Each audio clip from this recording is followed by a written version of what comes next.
बच्चों, कैसे हैं आप सभी। आई होप आप सभी बहुत अच्छे से होंगे। तो बच्चों, क्या आप जानते हैं कि मैं कौन हूं? करेक्ट बच्चों, मैं आपकी टीचर हूं। मेरा नाम है मनीषा। बच्चों, ऑनलाइन क्लासेस में बहुत मजा आता है ना। आए भी क्यों नहीं, क्योंकि ऑनलाइन क्लासेस में हम कई सारी नई नई चीजों के बारे में जानते हैं, समझते हैं और पढ़ते हैं। तो इसी तरीके से आज की क्लास की शुरुआत कर लेते हैं। चैप्टर है हमारा कंप्यूटर लैंग्वेजेस। सबसे पहले आते हैं इंट्रोडक्शन पर। A language is a system for expression of thoughts, feelings, etc. By the use of spoken sounds or conventional symbols, we also need a language to communicate with a computer. For every action, a computer has to be given instructions accordingly. बच्चों, जो एक language है वो system होता है किसी भी thought को, किसी भी सोच को एक्सप्रेस करना, फीलिंग्स को एक्सप्रेस करना। कैसे? उसे बोलकर, कन्वेंशनल सिंबल्स के साथ में या फिर साउंड्स के साथ में। बच्चों, इसी तरीके से जो कंप्यूटर है उसके साथ भी कम्युनिकेट करने के लिए एक लैंग्वेज का इस्तेमाल किया जाता है। यानी अगर हम कंप्यूटर में किसी भी एक्शन को परफॉर्म करना चाहते हैं तो हम उसमें लैंग्वेज के थ्रू उसमें इंस्ट्रक्शंस देना होता है, उसके अकॉर्डिंगली ही कंप्यूटर वर्क करता है। Language processors. A language is a way of communication. We communicate our ideas and emotions through language. Similarly, computer language is a means of communication to communicate with the computer. Whatever command you give to computer, it is first converted in its own language. A computer language is also known as a programming language. बच्चों, जो एक language होता है वो communication करने का एक वे होता है, एक तरीका होता है। हम कैसे कम्युनिकेट करते हैं? हम कम्युनिकेट करते हैं हमारे आइडियाज से, हमारे इमोशंस से। किस तरीके से? लैंग्वेज के थ्रू। इसी तरीके से कंप्यूटर की भी अपनी एक लैंग्वेज होती है ताकि वो काम कर सके। कंप्यूटर भी कम्युनिकेट करती है अपनी लैंग्वेज के थ्रू। जो भी कमांड हम कंप्यूटर को देते हैं वो उसकी सबसे पहले क्या होता है, कंप्यूटर की लैंग्वेज में कन्वर्ट होता है। इस कंप्यूटर के लैंग्वेज को कहा जाता है programming language. The computer languages are divided into categories. These are machine language, assembly language, high level language and fourth generation languages. ये सारे लैंग्वेजेस हैं। इन्हीं कैटेगरीज में कंप्यूटर के लैंग्वेज को डिवाइड किया गया है। आगे बढ़ने से पहले फैक्ट पर आ जाते हैं। Lady Ada Lovelace, a mathematician, is regarded as the first computer programmer. She was the daughter of famous English poet Lord Byron. बच्चों, लेडी एडा लवलेस जो है वो मैथमेटिशियन थी जिन्हें पहला कंप्यूटर प्रोग्रामर कहा गया था। वो बेटी थी famous English poet Lord Byron की। बच्चों, अब आ जाते हैं मशीन लैंग्वेज पर। A computer stores information in a language of 2 digits and that is 0 and 1.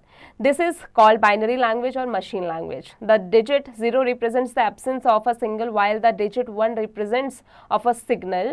Whatever instructions you give to the computer, they are converted into machine's language and stored in it. This is the only language which can be directly understood by the computer.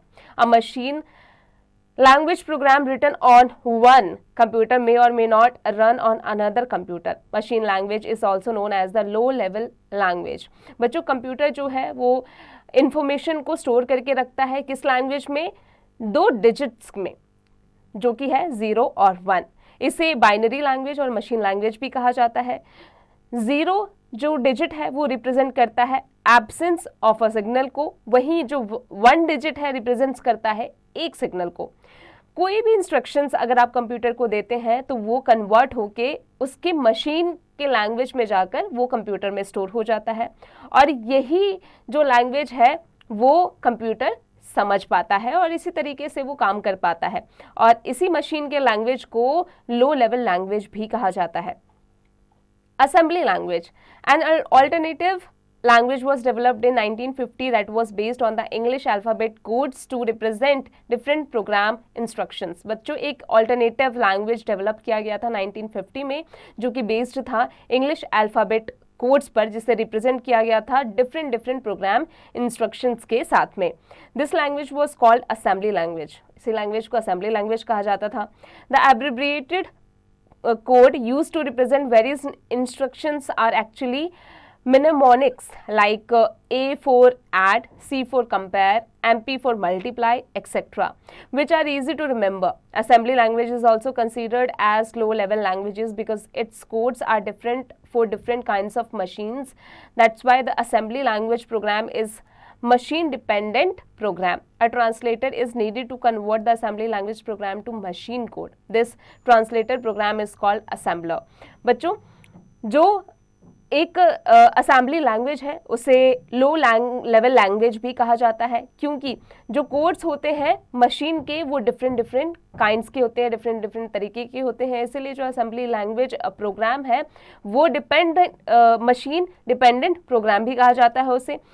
इसीलिए एक translator को ज़रूरत होती है उस assembly language program को convert करने के लिए मशीन के कोड में, और इसी ट्रांसलेटर प्रोग्राम को कहा जाता है assembler. Assembler are the language translator that converts the programs written in the assembly language into the machine understandable form. बच्चों, assembler जो है वो एक ऐसा language translator है जो कि convert करता है जो भी programs written होते हैं उसे assembly language में, ताकि machine को समझ आ सके। High level language. The restrictions in the usage of machine and assembly language prompted people to develop a language with the features like simple and user-friendly language which is machine independent. बच्चों, इसके आगे बढ़ने से पहले fact पर आ जाते हैं। Syntax are the rules governing the formation of statements in a programming language. बच्चों, syntax जो है एक rules governing और formation of statement है किसी भी programming language की। Owing to the above features, it became easy to learn and use the computer languages. A large number of people started writing computer programs using these languages. That is why it is known as high level language, that is HLL. बच्चों, अगर किसी भी feature को हम own करते हैं तो हमारे लिए बहुत आसान हो जाता है कंप्यूटर की लैंग्वेज को समझना। इसीलिए बहुत ज़्यादा लार्ज नंबर में जो लोग हैं वो कंप्यूटर का इस्तेमाल कैसे करते हैं, उसके प्रोग्राम का इस्तेमाल करते हैं ताकि उसके अंदर उसके कोड्स को वो लिख सके, यानी राइटिंग कंप्यूटर प्रोग्राम्स, कंप्यूटर के प्रोग्राम्स को वो राइट कर सके, उस लैंग्वेज का इस्तेमाल कर सके। इसलिए इसे हाई लेवल लैंग्वेज यानी HLL कहा जाता है। Basic, C, C++, Java, etc. are some of the very popular high-level languages. High-level language programs need to be translated into machine language by using translator programs. There are two types of translator program. पर जो translator programs जो होते हैं वो दो तरीके के होते हैं। कौन कौन से? पहला है interpreter. It is a translator program to convert a high-level language program into machine language. It translates line by line. That's why it converts one line, executes the instructions, and then repeats the procedure of the remaining instructions. Errors, if any, are to be immediately removed. Interpreter programs are preferred for beginners and are slow in execution speed. बच्चों, ये एक ऐसा translator programme है जो कि किसी भी high level language program को कन्वर्ट कर देता है मशीन के लैंग्वेज में। इसीलिए ये क्या करता है, ये ट्रांसलेट करता है लाइन बाय लाइन, मतलब हर लाइन को ये इजीली ट्रांसलेट कर देता है, ये कन्वर्ट करता है हर एक लाइन को, ताकि आसानी से कंप्यूटर्स और यूजर्स को भी लैंग्वेज समझ में आ सके। और ये इंटरप्रेटर जो है वो बिगिनर्स के लिए काफ़ी फ़ायदेमंद भी माना जाता है। Compiler, it is a translated program to convert a high-level language program into machine language. It translates the whole program at once. That's why it generates the object code for the program along with a list of errors, if any. The execution is very fast. बच्चों, executions जो होता है वो compiler में काफ़ी fast होता है, क्योंकि ये एक ऐसा ट्रांसलेटर प्रोग्राम है जो कि कन्वर्ट करता है हाई लेवल प्रोग्राम को मशीन लैंग्वेज में, यानी कि ये ट्रांसलेट कर देता है पूरे यानी होल प्रोग्राम को एक ही बार में। फन एक्टिविटी पर आ जाते हैं। Give one example of each of the following languages. बच्चों, आपको एक एक एग्जाम्पल्स देने हैं इन लैंग्वेजेस के, इसकी प्रैक्टिस खुद से कीजिएगा। आते हैं फोर्थ जनरेशन लैंग्वेजेस पर। Fourth generation languages are design to be reduce programming effort and time it takes to develop software. It has the following features. इसके फीचर्स जान लेते हैं। सबसे पहला है मशीन इंडिपेंडेंट है, ये हाईली यूज़र फ्रेंडली है, very high speed of execution है इसका, reduced level of programming skills है इसके पास, minimum efforts from the user to obtain any information. In 4GL, the user has to specify only the required output and the format of the output without bothering about the steps required to obtain that. अब आते हैं fifth generation language पर। क्या है fifth generation language बच्चों? तो fifth generation language जो है 5GLS और advanced high level languages are used in artificial intelligence research. Artificial intelligence research में फिफ्थ जनरेशन लैंग्वेज का इस्तेमाल किया जाता है। It is primary goals is to eliminate the need of implementing an algorithm to solve a problem. It means that unlike the earlier generations of programming languages which were designed to build specific programs, the fifth generation languages are designed to make the computer solve a given problem on its own without any interference of the programmer. Some examples of 5GLS are Prolog, OPS5 and Mercury.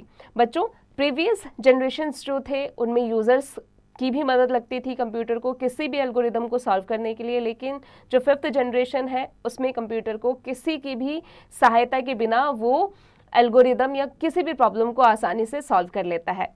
बच्चों अब आ जाते हैं @NOIT पर।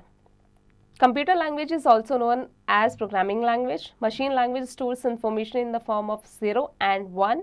A compiler is a translator programmed to convert a high-level language program into machine language. Syntax are the rules governing the formation of statements in a programming language. An interpreter translates line by line, whereas a compiler translates the whole program at once. अब आते हैं बच्चों इसके exercise पर। Fill in the blanks with the help of words given below. Compiler converts high-level language into correct program language. बच्चों आगे की practice खुद से कीजिएगा। Tick the correct option. Which digit represents the absence of a signal in machine language? Correct answer is option B. बच्चों आगे की practice खुद से कीजिएगा। Match the following columns. बच्चों यहाँ पर आपको जो भी सही आंसर है उसमें आपको मैच करना है। इसकी प्रैक्टिस खुद से कीजिएगा। Answer the following questions. बच्चों यहाँ पर कुछ क्वेश्चंस दिए गए हैं, इसके बारे में अभी हमने चैप्टर में पढ़ा है। चैप्टर की मदद से इसे खुद से करने की कोशिश कीजिएगा। Application based questions. बच्चों यहाँ कुछ क्वेश्चंस दिए गए हैं, चैप्टर की मदद से इसे खुद से कीजिएगा। Skill sheet, game skills. Refer to the binary chart of alphabet from internet and find out the machine code for the following words. बच्चों यहाँ कुछ वर्ड्स दिए गए हैं, इनके मशीन कोड्स आपको इंटरनेट से सर्च करके करने हैं। Lab skills, as you know that a machine language consists of two binary numbers, that is 0 and 1. Do you know the binary code of the following numbers? Use online method to find out the same. बच्चों online method का इस्तेमाल करके इस problem को यहाँ पर जो दिया गया है इसको सॉल्व करना है। इसकी प्रैक्टिस खुद से कीजिएगा। Higher order thinking skills. Look at the following code and find out to which computer language it belongs to. बच्चों इसकी प्रैक्टिस खुद से कीजिएगा। Project skills. The term artificial intelligence (AI) has become a buzzword in the field of computer science. Search more about AI with the help of internet, newspaper and computer magazines. Make a PowerPoint presentation on the topic development of artificial intelligence. बच्चों artificial intelligence पे आपको एक PowerPoint presentation बनाने हैं, इसकी practice आप खुद से कीजिएगा। बच्चों आई होप आज की क्लास में हमने जो भी पढ़ा आपको अच्छे से समझ में आ गया होगा। अब आप इसकी प्रैक्टिस खुद से करते रहिएगा।